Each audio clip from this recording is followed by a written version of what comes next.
my name is Jacob Ross Anderson, and I work for Time Extender as a solution specialist. In today's session, we will go through Discovery Hub, the integrated data management platform. And the goal of this session is to give you a quick overview of the product and make you curious to learn more and want to reach out.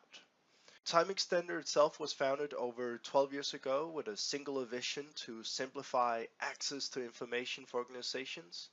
And we now support nearly 3,000 customers across the globe through a network of partners. Fun fact, our first version was released the same year SSIS was released, just to give you a grasp of our maturity. Now, in the marketplace, to gain insight, most companies begin connecting their analytics tools directly to an ever-growing number of data sources, creating a new set of data pipelines and a set of transformations for each new source of data. Now, as you can imagine, this approach become increasingly more difficult to manage, especially with the combination of self-service BI and more governed corporate reporting. And to address this, organizations implement a patchwork of tools and manual scripting. And while this can make the individual issues easier to handle, it also creates an overhead on implementation and future maintenance, which often create a backlog for IT departments to keep up. And it also makes it harder for new folks to join a project, and the projects are of greater risk due to turnover. So the overall point of Discovery Hub is to address this issue, and luckily many organizations are moving away from multiple tools, multiple components set up to a more integrated data management platform. And by automating manual code and eliminating the need for disparate tools, Discovery Hub enables users to create and maintain and document a modern data estate, improving time to insight greatly. And it's important to note that when you're looking at the left side, you're looking at data sources, and when you're looking at the right side, you're looking at the various consumption endpoints, analytical tools. And especially on the database side, we often see that even within a single data source, the nature of that data source often changes over time, simply for the fact that you upgrade them and users start using fields they didn't use yesterday. They learn to use the tools more, and the tools themselves grow. And so there's many reasons why it's not as simple as just saying a data source, because this is a very dynamic environment, and the philosophy behind Discovery is very much to ensure that you can maintain the life cycle of a data platform over time, and make it easy to deal with how dynamic that environment is. And in a similar fashion, on the right side of the equation, we generally see that it's more a tendency towards using the right tool for the right types of problems. Now, let's try and dive into this Discovery Hub platform, and I'll try and explain conceptually what the different elements are a little bit more specific before we take a look at the tool itself. So if we start out with the operational data exchange, users can connect to over 100 web applications and database types and configure schedule loads in Azure Data Lake or structured database. And this, having all your data stored in a single format and location, lays the foundation for any type of advanced analytics such as AI and machine learning. So the benefit is that you move your raw data out of your data sources, so end users or machine learning AI won't have to hit the source systems. Anything would be redirected to the operational data exchange. And this will also be the catch-all layer for any future self-service BI, where the data warehouse, which we'll address in a moment, if it doesn't cover all the needs, you have the ODX to kind of catch up. It also simplifies compliance, because the source system itself doesn't have to include documentation for whatever possible Power BI or Click apps that is touching it. Instead, it just says, well, I'm moving the data to the ODX. The ODX documents the starting point, and from here you are simplified your documentation greatly. Finally, IT departments also enjoy the fact that security has greatly been simplified because they don't have to worry about end users' direct access to the backend. They can report anyone to the ODX and then lock off their source systems on the back end. There's a lot of low-hanging fruits with the ODX alone, but when people are talking about Discovery Hub, the majority of folks are talking about the value created in the modern data warehouse, where we enable business users to transform, cleanse, and consolidate complex data into a single version of the truth deployed on-prem or in Azure. And while this platform generates the code, it's important to note that it's also fully customizable. So you eliminate a lot of the repetitive tasks without taking away your ability to deal with some very complex problems that you may have. And if I had to make a guess, I mean, I would argue that maybe 90% of your BI will flow out of this particular entity as having a well-structured data warehouse combined with the tools today. That alone serves most companies' needs. But with the semantic layer, what we support here is the creation of more departmental specific data models, making it easy for even casual data consumers to make data-driven decisions. And since we integrate with multiple analytical tools, any existing models can immediately be translated into the other tools. So for instance, if I have a Click app and I want that Click app also made available in Excel and Power BI, I can basically just produce a tabular model from the exactly same data model definition. So this is when you need the data governance and the data lineages extended all the way up to the point where the next step is data visualizations. And again, with the semantic models, that can be a hybrid between the modern data warehouse and the ODX. So you also don't have to necessarily go through the whole value chain um, if necessary. Now, the final component is the compliance by design. Basically, across all these layers, security settings, impact analysis, data lineages, and everything we do is auto-documented. So this alone, imagine the time saved in having in having ensured that this is in place from the get-go. And for this is in particular important also if you were thinking GDPR, where compliance by design is a necessity in that new rule set. So I hope this has given you if nothing else, a basic understanding of what the different components do. And in today's demo, I'm going to try and address all of them. So we're gonna in the ODX, we're gonna bring in a couple of data sources, a SQL Server data source, and I'll bring in an open source web app. We're gonna build a small transactional data model and create a single source, which we will externalize into a data model in analysis services, and then finally bring it into Power BI. I'm not going to spend a lot of time in here before we're going to move back and take a look at some of our compliance features.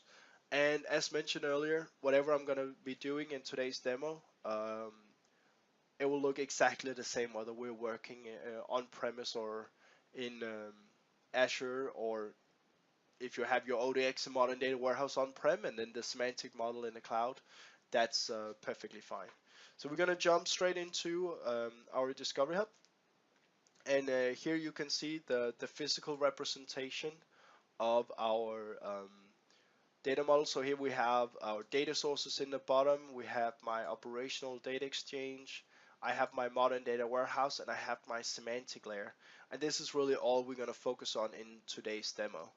So I'm going to first try and add my SQL Server data source and keep it very simple. We'll use one of our demo database wide world importers and basically read all the metadata and pull it all in. So I'm not going to do a lot of different work down here in my ODX. I'm just going to keep it simple Um, when we're talking about data sources, what we can connect to, I think it's important to note that the underlying technology is SQL Server. So anything that SQL Server, SSIS, ADO, AlderDB, any of those technologies we can naturally connect to because we're running on the same technology.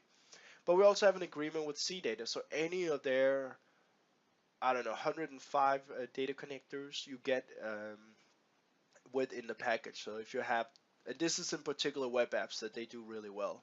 So in general, I haven't met a data source we've not been able to connect to, so that's very fortunate.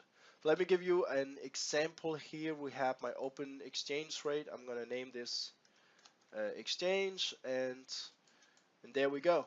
So the difference between a SQL Server database and a web app, largely the same experience. I can connect to the data, I can select the tables and fields, I can preview it and select from in here which I want. So largely I've simplified the connectivity and we've built our operational data exchange. Um, in real life, we've probably taken away this auto prefix. We've set up incremental loading, pull through any primary and foreign key constraints. But in order to keep this demo lightweight, we're basically just going to move on and go straight into our modern data warehouse where we're going to do some modeling. Now, I promise we'll keep it simple, so we'll just bring in our customer data as well as some sales data, and we'll stick with that. So I have my customers, I have some customer categories, I have some orders and order lines, and that's really all I'm going to be focusing on in today's demo. And if we're talking about modeling, one of the greatest benefits of this tool is just how we simplify um, the ability to make changes and ongoing changes as your data model may change. I change the name here, but the engine will automatically recognize that customer category name is now customer category. And all the different endpoints that might be looking at customer category name will now automatically look at this new name. So out of the box, we have a lot of automation that makes even small tasks that tend to take a long time or simply omitted to be done out of the box very, very easy. And all it needs for me to denormalize and enrich my data model, drag and drop, and it auto generates all the metadata, all the scripts I basically need to enrich my data model. So in here we have our customer category. Now I could add additional lookup fields from other tables, making them conditions.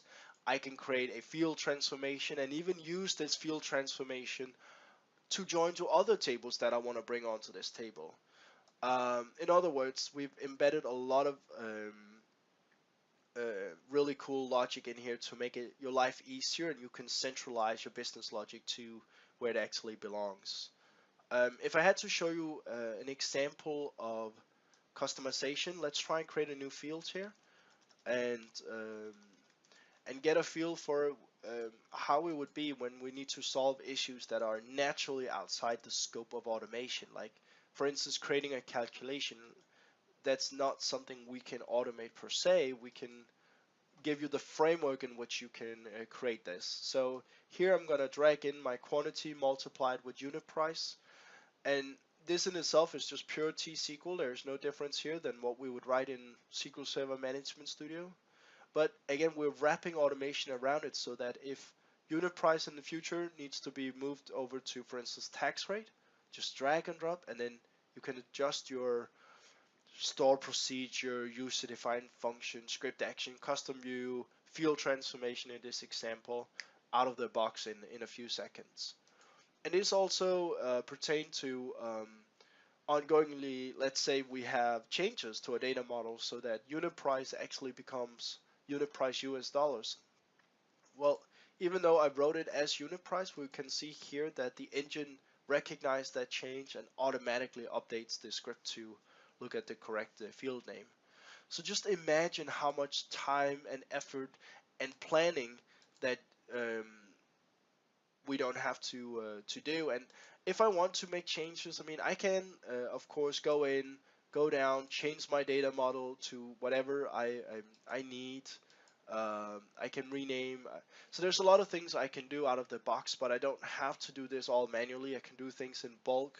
I can um, make my life a lot easier. Now let's try and take a look at our date table here, because this is something we want to use in our data model. So we can set some formatting. I may have a fiscal year that starts in July. I may have some custom accounting periods, high season, low season. I may want to localize my common data attributes. But out of the box, we have a fairly comprehensive date dimension here.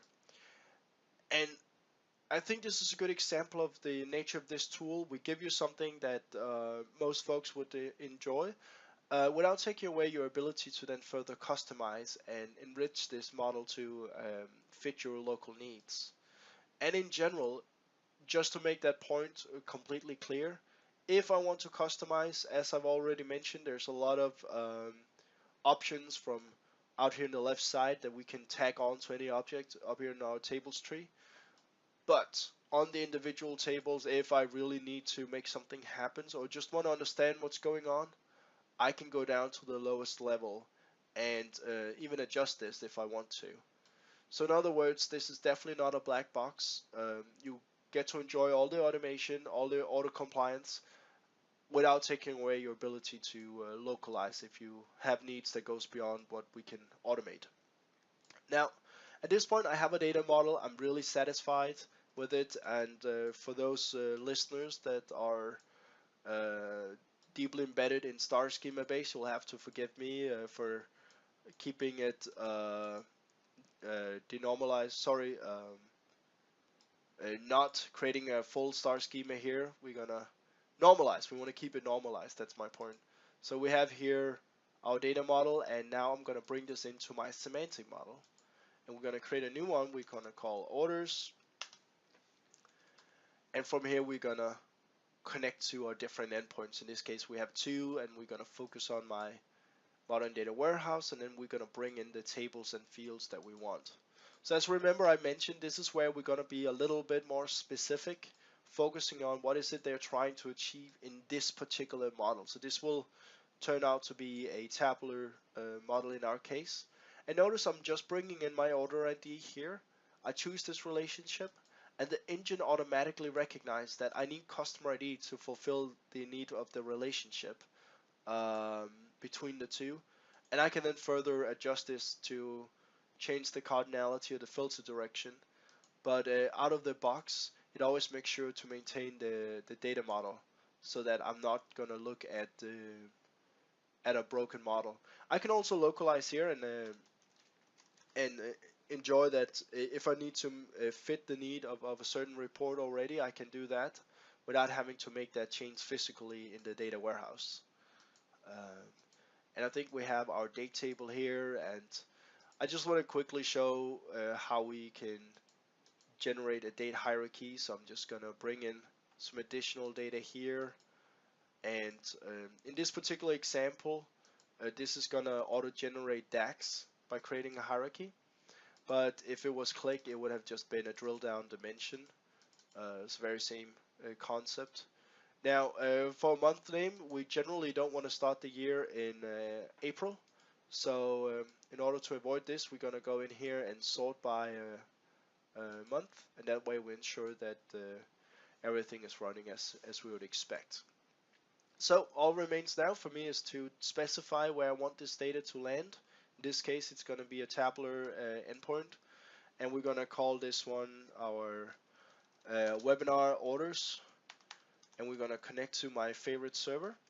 This is my local laptop, and I'm just going to be lazy and name it the same as my endpoint and put in my credentials to do so. And as with any of the objects we've been working with in today's demo, the only difference between on-premise and running this in Azure is really just the server name here. If that had been a reference to an analysis services in Azure, then that's all I need to change, and then this would have worked exactly the same. So at this point, we have in a few minutes, and I know I've been going really fast. We've created a ODX with a couple of data sources. We have a simple modern data warehouse with a little bit of modeling, a little bit of customizations. We have a semantic model where we have a single orders model that we now want to um, push into a tabular model. But if we took a look into underlying databases, like if we open up Power BI right now and look for this database, it wouldn't exist. And that's because we built everything just in metadata. And in order for us to continue, we need to deploy this and physically materialize what we've just built, modeled out. So just imagine how quickly you can prototype, you can build, you can test before you actually have any impact on the data platform. But when we deploy, it will automatically figure out what is new, what has changed, and only do that. And it will also ensure that we run things in the right order. So me as a human doesn't have to decide which order things needs to run in necessarily.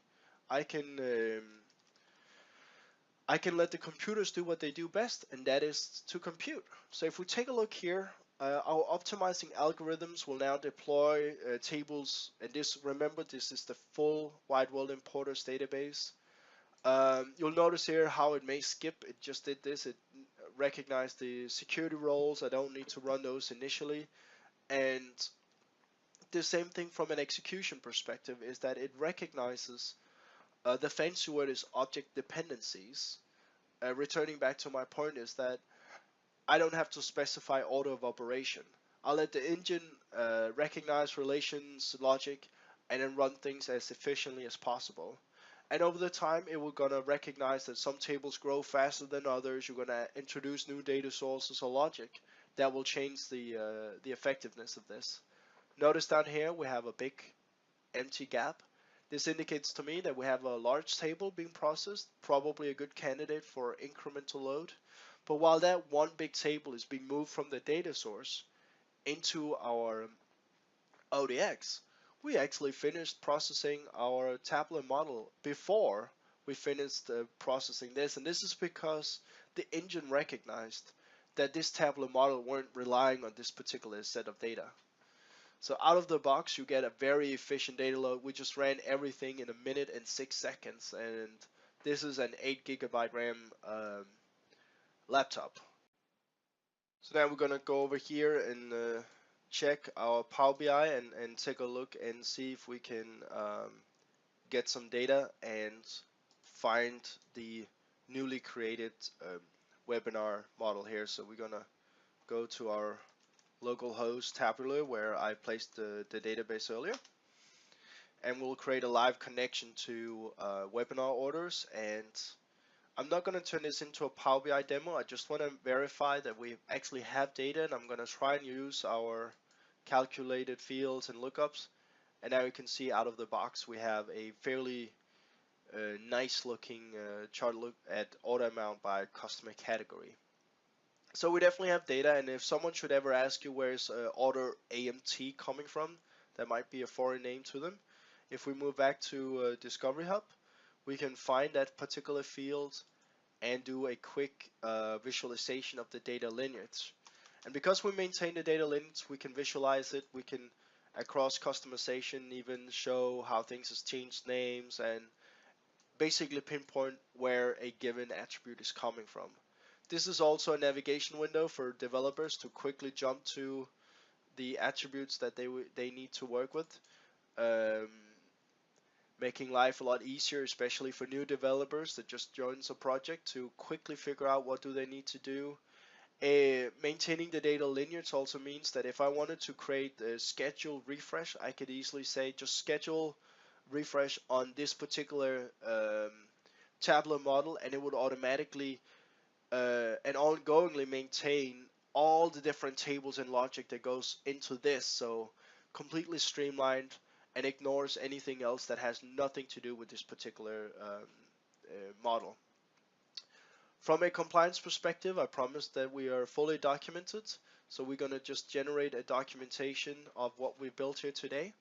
And this is going to be a fairly comprehensive documentation. We're talking about the type of documentation you're looking for in a audit or a security officers level. So we're looking at 251 pages of documentation just in this quick example.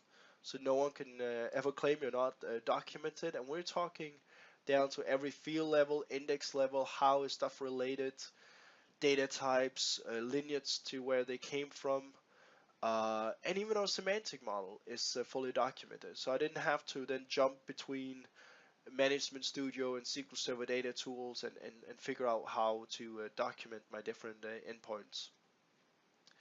So there's a lot more to talk about, but as promised, we will keep this demo short and sweet. If you have more questions or if you're more interested in more advanced features, I suggest you contact us for a more in-depth demo.